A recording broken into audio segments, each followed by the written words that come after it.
অপেক্ষার শেষ প্রান্তর। শহরটা আজও আগের মতোই আছে, শুধু মানুষগুলো বদলে গেছে। সেদিন স্টেশনে দাঁড়িয়ে শেষবারের মতো যখন তার হাতটা ধরেছিলাম, সে বলেছিল ভালো থেকো।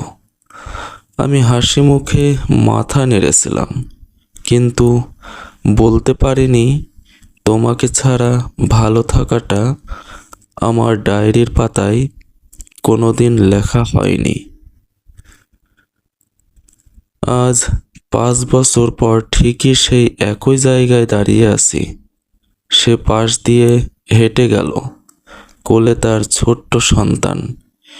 চিনতে পারলো কিনা জানি না, তবে একবারও ফিরেও তাকালো না। আমি আজও পকেটে সেই পুরনো চিরকুটটা নিয়ে ঘুরি। সেখানে লেখা ছিল, কখনো ছেড়ে যেও না।